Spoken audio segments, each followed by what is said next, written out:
Lock. So, live to life.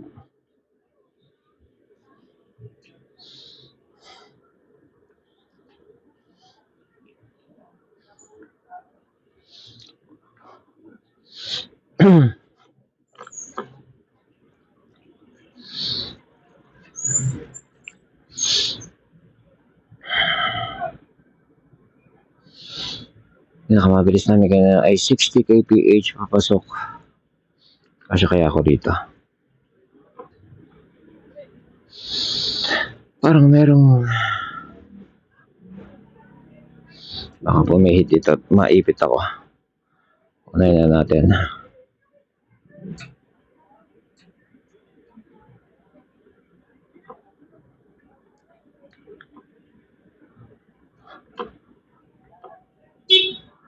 Merong bigas truck.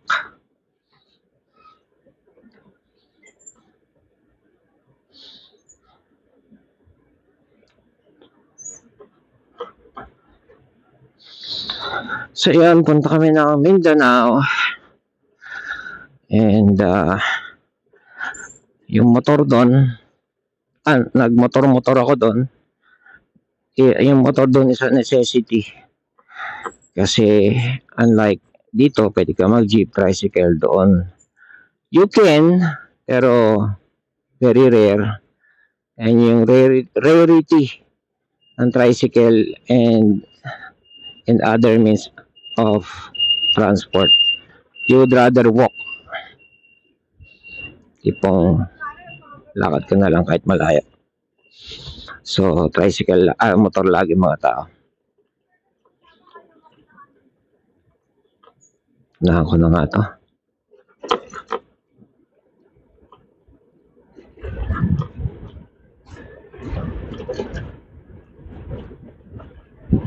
Woohoo! Harap. Ako na lang mag-isa.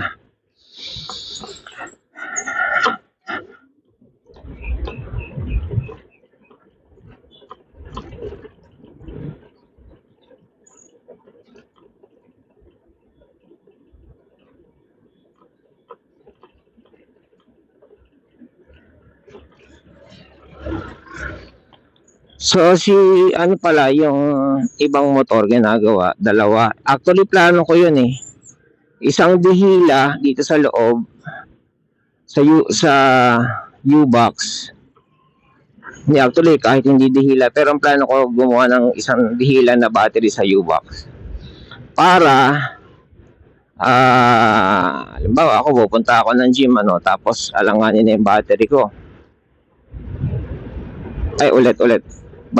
Bumiyahe ako ng malayo, alanganin na yung battery ko, alam ko na wala akong mapag-charge yan. Ang i-charge, ang gagawin ko, tapos hindi ko naman ito maipasok sa gym, syempre. Bubunutin ko yung battery ko sa loob, dito sa U-box. Tapos, isasaksak ko dun sa gym. Sa gym, pwede naman tago mo lang sa bag mo eh. Basta sumisingaw lang.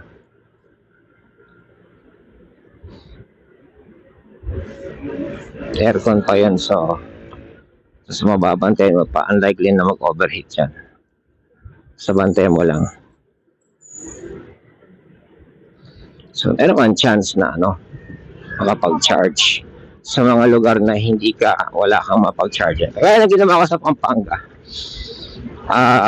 Pero nakabike ko yun puro nakailo. Maginawa ko doon. Ako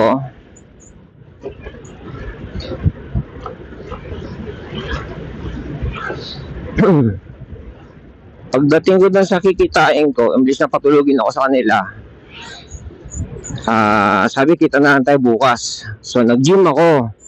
Sabi ko matutulog na lang ako sa yoga mat. Papanggap ako nagsisit up or nag-yoga or something, idlip ako. Madaling araw naman yan, siguro 11 o'clock. May nagbo-boxing doon sa yoga mat, yung yogahan kasi doon, yung aerobicsan na lugar. Merong punching bag. Meron sumusuntok doon sa punching bag. Tapos maliwanag, tapos hindi rin ako makaporma. So nagigising-gising ako. Saka syempre Ba't ka naman matutulog doon, gym yan. So, hindi rin ako nakatulog from 11 ng gabi hanggang 5:30 a.m. Tagal-tagal din yun, ha. Nag-workout na lang ako, tapos tumatambay ako sa CR. Sabi ko, sa CR na lang ako, kunwari tatae ako, sabi ko gano'n. Pagpasok ko pa lang, yung tao na, yung tagalinis ng CR, dalawa, babae at lalaki, nagkukwentuhan doon sa pinto mismo ng CR na pinagtaihan ko. Legit na tumayo muna ako. Pabiyahe ko to. Tayo muna ako. So, parang ayaw tuloy lumabas. Tapos na tawag nito. Kaya ilang ako. Labas na nga lang ako.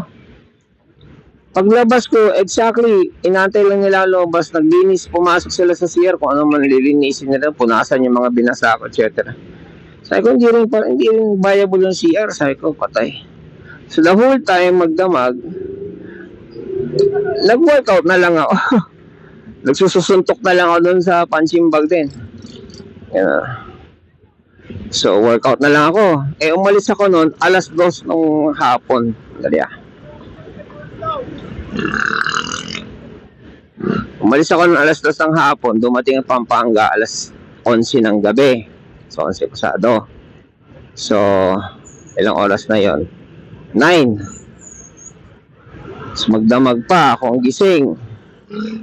Nung 6:00 na, nakita, paano pa kami nakita? Hindi, hinanap ko pa yung katagpuan ko. Anong oras na kami nakita? Tanghali na. 8 na, 9, 10, ganyan. Hindi kami magtatagpo eh.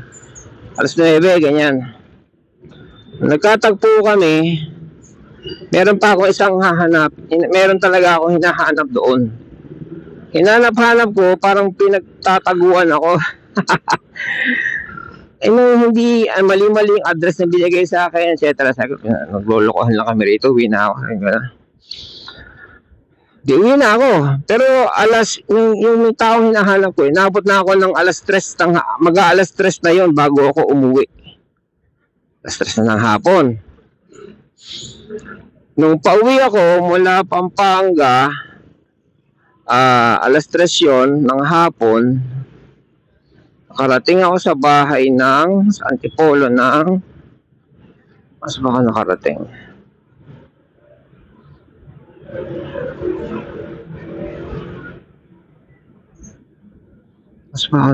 Gabi na rin eh. Mag-12 na rin na. Basta ang kwenta ko doon, halos 24 hours akong 24 hours akong gising. And nagbabike.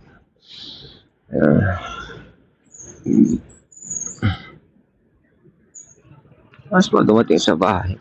Mga 23 hours akong gising.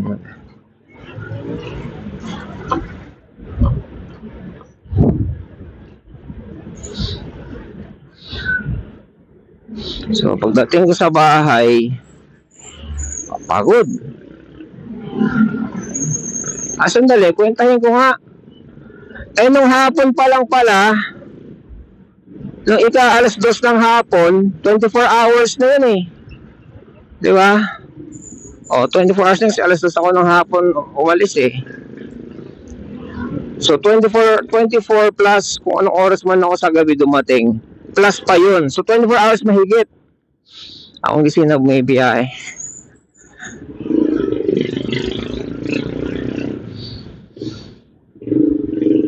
So, sabi tuloy sa akin yung pinagkwentuhan ko. Di sana nag-check-in ka na lang. Nasa Angeles ka pala. May mga motel doon. Sabi ko, hindi ko naisip yan nagtitipid ako noon. Kaya nga nakabike. Di sana namasahe na lang. Para mag-check-in, wala akong budget pang check-in. Yung gym ko lang, magkano yun aman? 2,000 aman yun mahigit. So, mapakinabangan ko man lang. At least nakaligo ako, exercise. Lugar na tambayan. Kasi, yung option ko na makipagtambayan is dun sa park. And madilim and medyo creepy yung park. May park doon eh, sa Pampanga. Yung ang tawag na doon, mini park ba something yan. Ako, hindi ako override. Mamaya, maidlip pa ako dito. Mapagising ko, wala na yung bike. And then, doon na sa gym. From doon sa Pampanga, sa mini park na may mga dinosaur doon eh. Wala doon, bumiyay papuntang mga 4 kilometers lang naman. Yan, binay ko hanggang Angeles. Yan. Kasi ginugol ko, doon yung merong Anytime Fitness. Yan. Hindi ko naisip. Wala talaga sa plano ko yung, pagdating ko doon, mag-check in ako.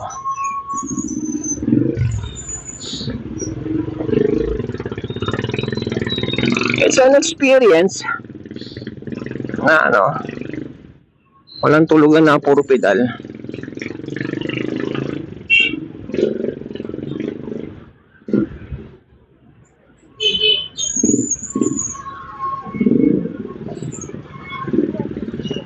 And yung mga tayo nila habang pumipedal ako, napapaisip ako na sana all merong battery yung bike para tawag na ito. May battery yung bike para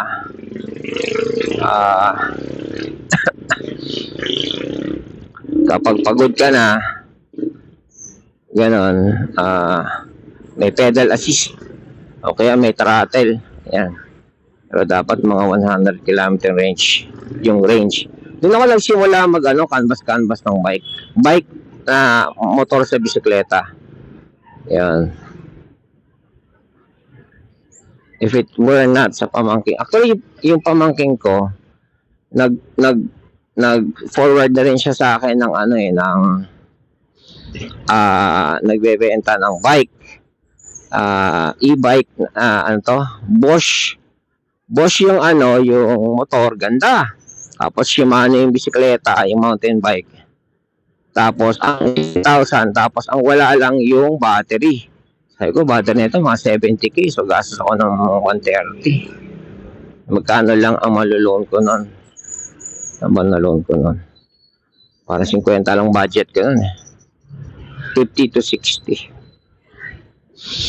Tapos nagsuggest pa siya, sabi niya, dito hindi ko makita yung reason na hindi ko may term siyang ginamit eh. Hindi ko ma-justify, sabi niya, gagastos ka ng ganito kalaki para sa bisikleta. Sabi niya ganun. Kasi iniisip ko, okay, gusto ko pa naman sana yung Bosch. Maganda yung Bosch na motor eh. Tapos Shimano yung bisikleta, may shocks, ganyan. Sabi niya, ito another option dito. Hindi, actually hindi niya sabi niya, ito another option dito yung keso. Sabi niya, search mo yung keso. You know what's ironic? The very first keso, kasi sabi niya gano'n, keso tito, fastest e-bike to. Sabi niya gano'n, search mo yung fastest e-bike. Sabi niya, in the Philippines, sinearch ko. So lumabas. Ang ironic nun, highway na tayo.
Tuloy ko na yung kwento ko. So, nung nag-search nga ako nung sabi ng pamangkin ko, search mo dito yung fastest e-bike, sabi nga nun. Tapos hanapin mo yung keso na lalabas, sabi nga nun. Na-search ako, yung first na lumabas, medyo viral yun eh.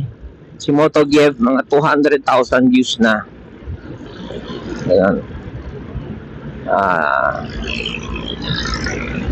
Fastest, keso speed, sabi nga nun. Yung title niya.